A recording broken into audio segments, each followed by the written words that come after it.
Is a little goofy ass. Hey, Facebook people, this is not an interview, so sit down and watch. We're going to have fun. This is my live in-person friend and comedy buddy, Miss D. You will love her comedy. Oh my gosh.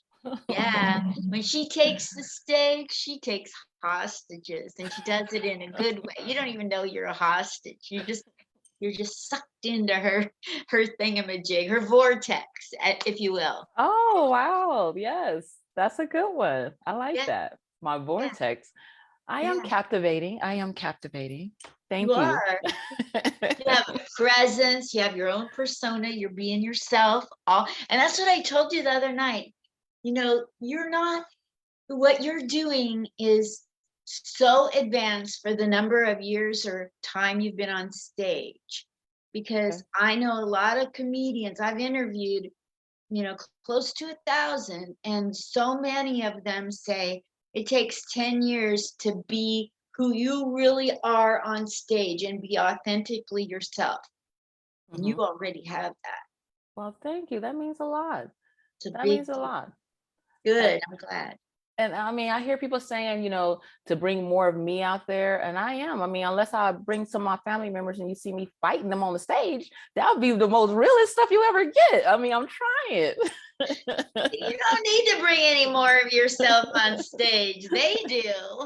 Yeah. Oh, Some people okay. are so hungry to give advice. Hmm. And you can go down there. I know a really good comic that just did one-liners. Now people have messed with his brain and he's up there going, what the hell? Who am I? Just like Oh, be yourself. right. Go back Right. to what you were doing, please. That was Mm-hmm. working. Mm-hmm. Mm-hmm. I mean, I do get a lot of advice, everyone has something. It's just like everyone has a booty hole. So, his opinion is a boo-boo away. But yeah, they always want to give me reverse advice. They'll tell me not to do something, but within 2.2 seconds, I see them on stage doing what they just told me not to do. I think it's hilarious. I'm like, oh, you're so cute. That's so cute. Mm-hmm. Those are the people that I say, hey, tell me a joke you're working on. They tell me something horrible. And I go, oh, that's brilliant. You should open with that. Yes, the condescending ways, for sure, for sure. Yeah, and we do it so nice too, because yes, we were. That's how we do get through life. Yes, it's beautiful. Oh my gosh. Don't you hate it when people say to you that you don't know on the street or at a club or something? Oh, you're a comedian? Oh my gosh, you're a comedian? Yes, I am. Tell me a joke. No, Right, are you an electrician? Fix my computer. right, right. That part. Ugh, I hate it, like on demand. It's like on demand now. I'm like, no, it's not that way. That's not how it works. no. And you know what it is? You know who it is that does that? Everybody. It's it's the people that want to see you fail. Like, Hmm. tell me a joke. Go ahead, make me laugh. And then they'll go, oh, that was a nice try. Right, right. I did, and I hope they're on here. I'm not being mean-hearted, but someone did. They said, "What's your opening line?" I said, "Hello," and they said, "What's your last line?" I said, "Goodbye." I mean, you're not gonna sit here and pick my joke apart, It's like, no, I'm not doing it. No. Like when now I've gotten to the point where they say, oh, you're a comedian, tell me a joke. I flip it on them. I go, okay, sure, no problem. Tell me a topic. All of a sudden they don't know what to say. How's it feel? Right. Hmm. Right. Like I don't get it. We all have done. I don't think I've ever done that. Because my family's been funny. My family, I come from just always laughing because you had to laugh to hide the pain. Exactly. So I'm always laughing. I think, let's see here, about my parents. I have one here from Rodney Dangerfield. Let's He do said, this. okay, he said, my father carries around a picture of the kid who came with his wallet. How mean is that? Isn't that I, mean? Okay, I got a tag for it. Okay. Okay. So say that we're now taking his one-liner and making it the premise, and we're doing the punchline. So Okay. say it again. My father carries around the picture of the kid who came with his wallet. I thought my brother was named Trifold, Trifold. like a trifold wallet. Uh-huh. Uh-huh. Or at least your father carried a picture around, you know? Yeah. And it wasn't of his favorite beer. This is my kid, Coors. Every time he went to pay, he gave away a child. Had to keep switching, like one time he gave out the picture instead of his credit card. You were grieving for months. Like you lost a brother. I'm being silly. That's what it's all about. Okay. It's okay. It's okay. I actually did. I went to like the dead comedians. I'll do a few more Rodney Dangerfield, but I went like to my people. Like I like Joan Rivers, so I picked some one-liners up from her, and then Paul Mooney. Yes. Yes, he was very racist, but there was some okay ones, but he didn't like people too much. Let's do this. Okay. I love it. Okay, here's another one from Rodney. He said, when I was born, I was so ugly, the doctor slapped my mother. She needed it. She needed it. birthing this rotten egg, wow. When I was, okay, say this joke again. Okay.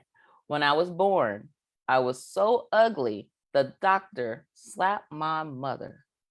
When I die, the doctor's gonna slap my kids with the bill. I don't know. Okay. Something about that. Okay, so make it back to the birth and death, making them come together. I get it. That's why I say that's where the money is at. Birth and death. They always spending money. Like they dying. Why we spend all this money? Totally. No, that's why I'm gonna be cremated. I don't want you to spend money. Just burn me up. Yeah, and I got a problem with cremation. Okay. They take you in there and they go like, which casket do you want? Why do I need a casket? Put me in a garbage can and burn me. Right. Yeah. I don't think you get an urn. Yeah, you don't need it. They're selling caskets and they're not using them. They're selling the same caskets over and over to exactly, because you're getting buried in a wooden box. They shove your ass in a furnace like a pizza. Right. That's okay. My soul is gone. I'm not gonna feel that. I mean, it would be a difference if they slide me in there now alive. I have an issue with that. I mean, I want to stay here a little longer. I didn't say I want to be cremated today. Okay, let's see. My wife and I were happy for 20 years. Then we met.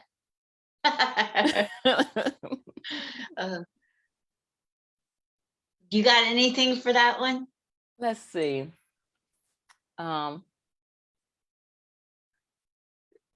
Yeah, we met different people. That's the end of it. We met then we met. We didn't. My wife and I were happily married for 21 years, 20 years. My wife and I were happy for 20 years. Then we met.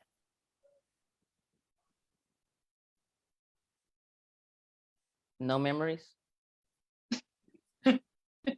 Yeah, they were not great memories, I guess. My wife and I were happy for 20 years. So let's see. What do you get somebody for 20 years of not being like, what's the 20th anniversary of not being happy or not knowing each other or something like You're just happy for a slow death, and that's what it would be by that time. It'll be just a slow death. Okay. Then you will meet God. Okay. Just be Oh, I interrupted you. What was your train of thought?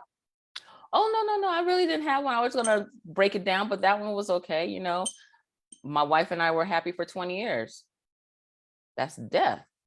You know, that was it. You're not happy. You're ready for death. That was a slow death. No, I don't have anything else. We could bring it current and say, my wife and I were perfectly happy for 20 years, and then we met. And now you guys have meta. I never met a woman I could be happy with. Let's get real. That's cute. That's cute. Thank you. Oh, this is a good one. I found there was only one way to look thin: hang out with fat people. Mm-hmm. I do that already. You hang out with ugly people to make you look prettier. Yeah, totally. That was high school thoughts, you know, but I guess everybody's thin because there's some large marks walking around here these days, right? Especially the pandemic really helped. Everybody be busting out all over, not just in June. Man, they juicy. They juicy.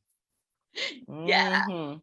I remember when I was a cab driver and I would have a person in the back and we would see a big person and they would say, "Don't hit them."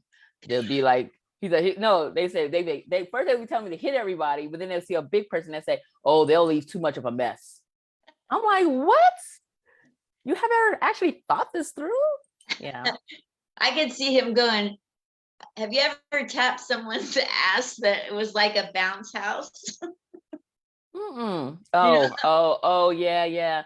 I don't know if the asses bounce though. I'm sorry to say A's, but I don't know if them booties bounce. Do they bounce? I don't think so. I think that fat people's asses would bounce, but these new injections. Yes, no. It's like hitting a punching ball. Boom, boom. That how hard they are. That's how they booties feel. In the military, they had this thing where you had to make your bed so tight, tuck it in so tight that the drill sergeant could come by and bounce a quarter off of it. Oh, wow. And then like the military people started saying, you know, your butt's so cool, you could bounce a quarter off of it. And like, I bet a quarter would bounce off of those injection asses. I don't know about that. They're going to bounce. No, it's not going to bounce. No, it's going to go dong. No, boom, bing, boom, boom, boom. Bounce like a ding, like a nice little, some cherry titties bouncing, you know? Boom, boom, boom. No, bang. That's how it would hit, like a wall. Remember that game that we used to play at amusement parks where you'd pull the thing and the ball would go bing, bing, bing, pinball. Yeah, pinball. I'm going to say a pinball machine. Bounce like a pinball machine. Yes. That's how it will bounce off of their butts. Let's see. Since Halloween just left, I'll do this one. Okay. On Halloween, the parents sent their kids out looking like me. Sounds like Joan Rivers. That's still Rodney Dangerfield. That's still him. Isn't that's sad. He wasn't that ugly. Oh, on Halloween, I was so ugly on Halloween, my parents sent me out as, what's the joke? He said that, okay, let's go back. I was going to another joke. Okay, it says, on Halloween, the parents sent their kids out looking like me. And when they opened their door, they said, no, I said trick or treat. Well, he's bringing the treat. Everybody's him. I don't know about that one. Let's see.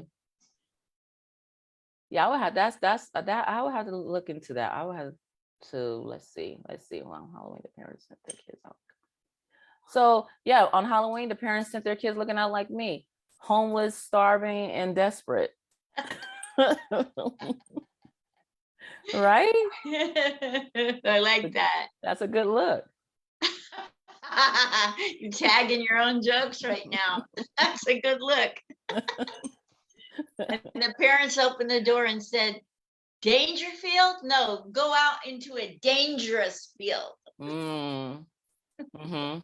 That's for the thinkers. 20-year-olds, they're not gonna get it. Like, well, that was so lame. What she say?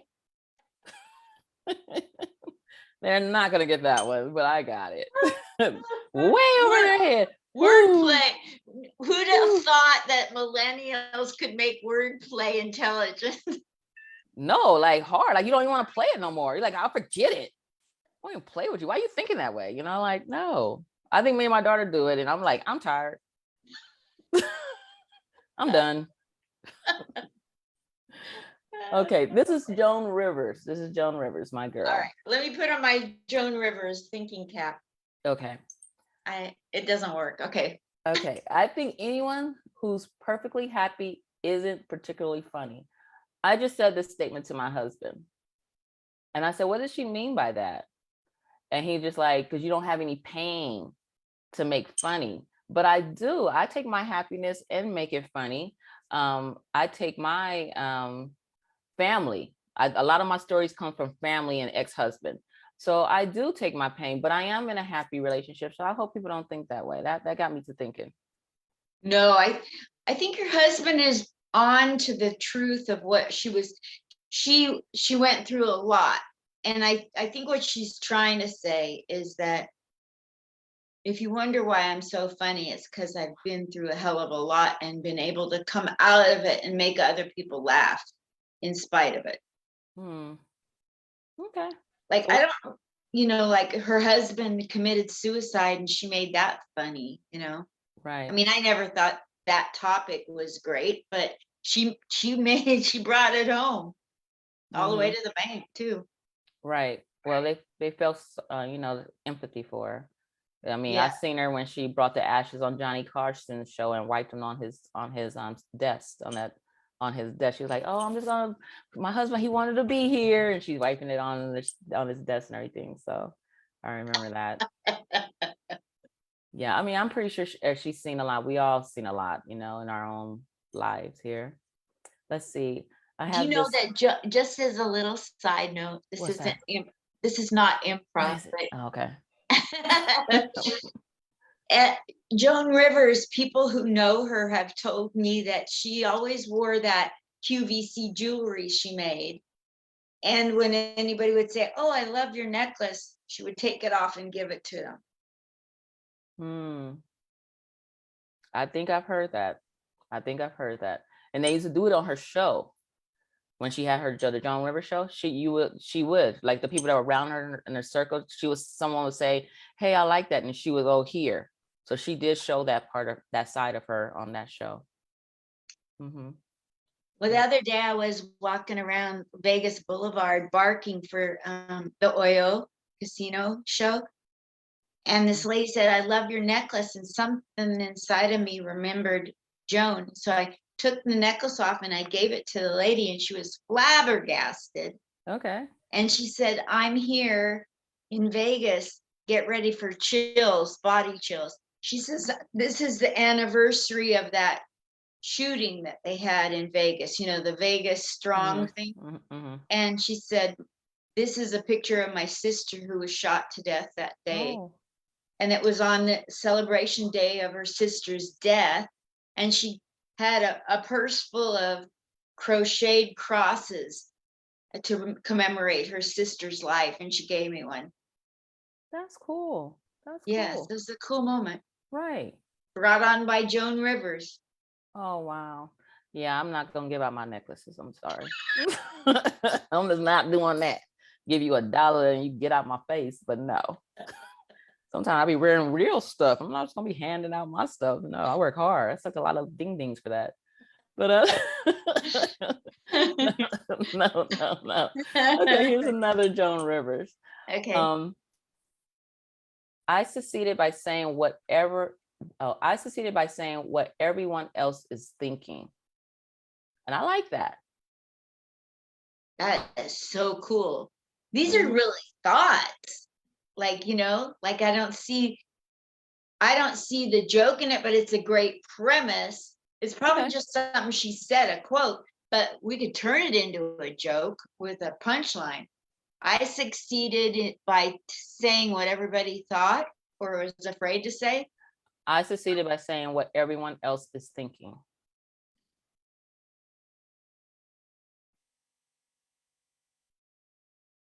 And it was just her one-liner on, I think it was like on a Johnny Carson show, and they felt like that was a joke. So, and I get it. She succeeded by saying what everyone else is thinking. And we do. We get up there on this mic and we do say what everyone else is thinking. I have another one to back that one up though. So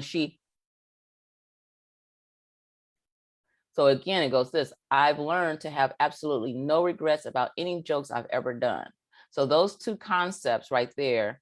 And then it goes, wait, we don't apologize for a joke. We are comics. We are here to make you laugh. If you don't get it, then don't watch us. So all three of those statements were very, and then this was an interview she was doing, but they felt like those were good one-liners she was putting out. So that's how they were thinking. Wow. So the first one was, I succeeded by saying what everyone was thinking.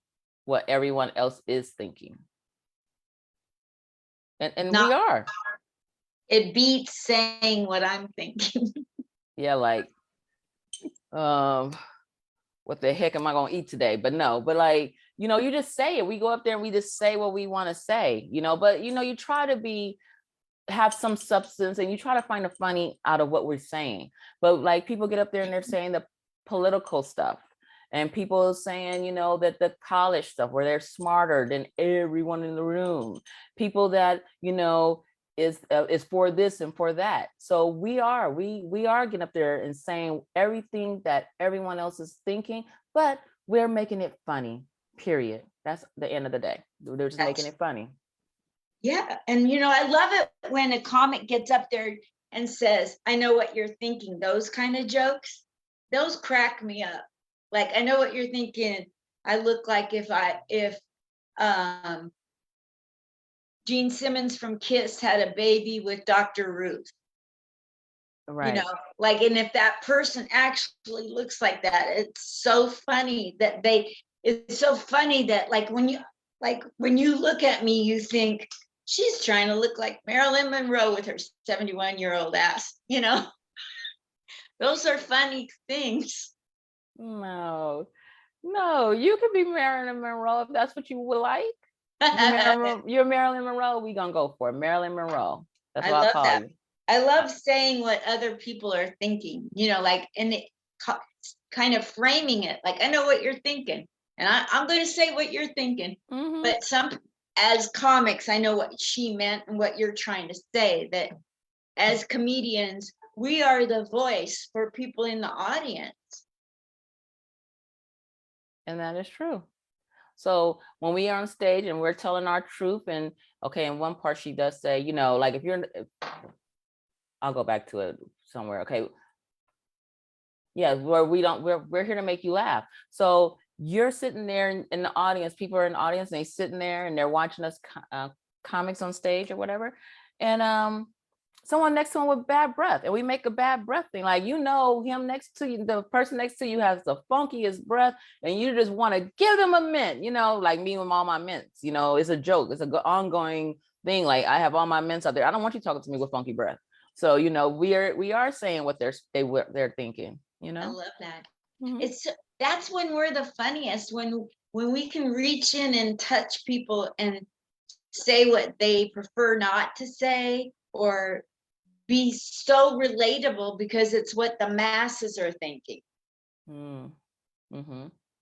And that's, you know, like I've written so many jokes that relate to maybe one person in the audience. I'm the queen of it.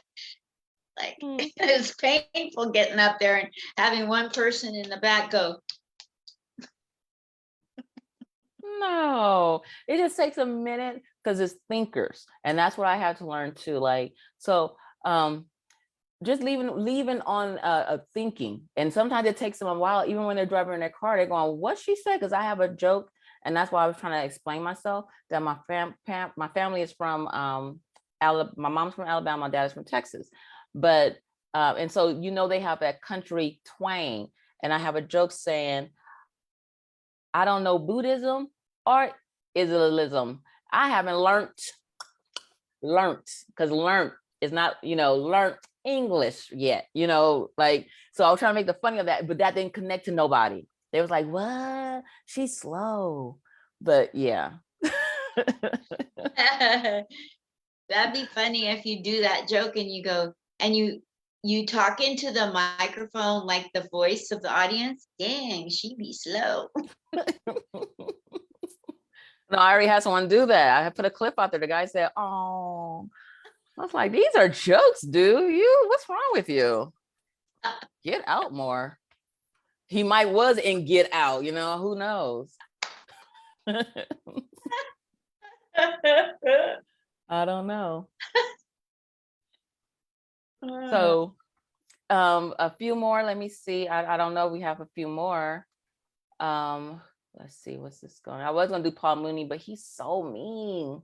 Let's try it. Let's try to with our tag, we'll try to backpedal and make it nicer, like be real obvious that we're almost apologizing for being a dick. Okay, well, I'll do this one and then I'll go back to maybe I'll end it with go back up to Rodney Dangerfield. Like, these are old. Okay, a new broom can sweep the floor, but an old broom knows where the dirt is.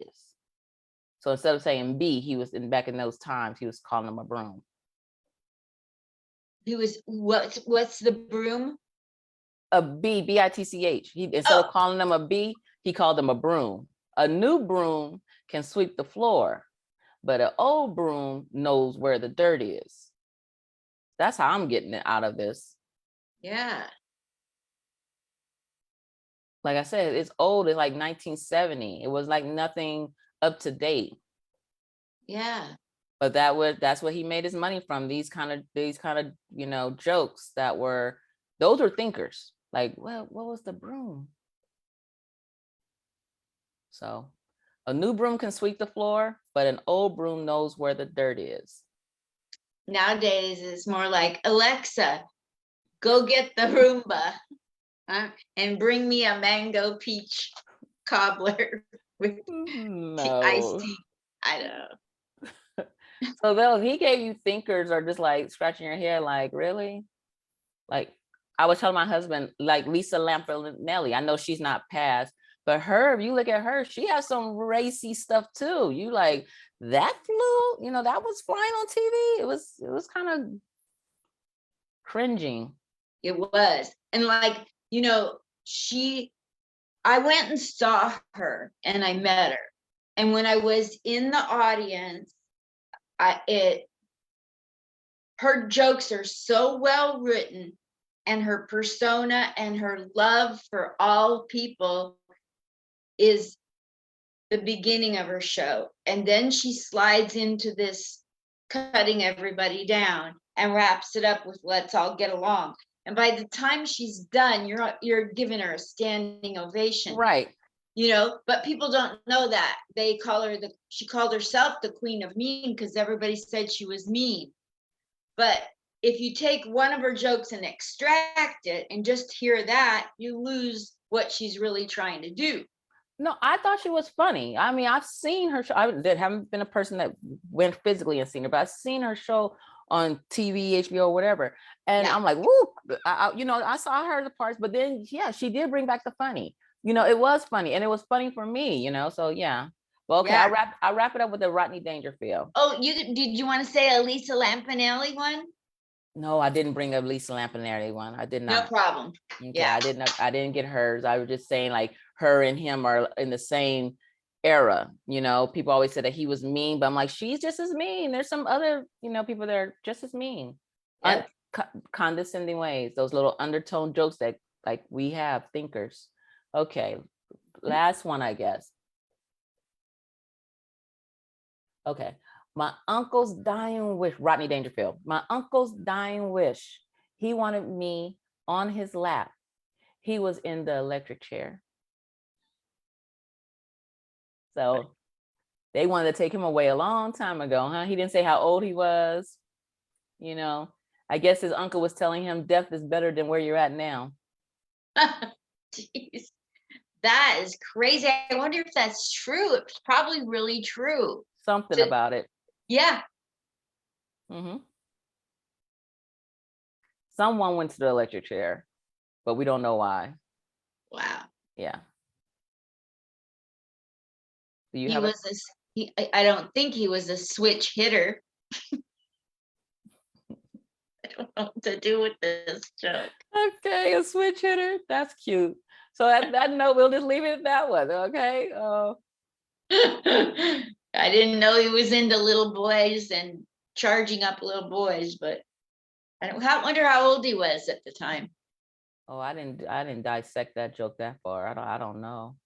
All of his jokes are all real true stuff. So there's something in there that really is out of his life. Maybe a friend or somebody he knows.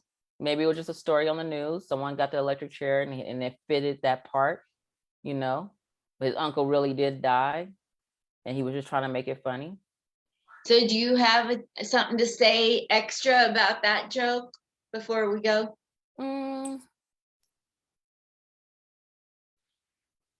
Okay, my uncle's dying wish is for me to become a great comedian. Yes, Miss D, happiness, yes. Way to bring it home. Thank you, Miss D, for all of the work you did.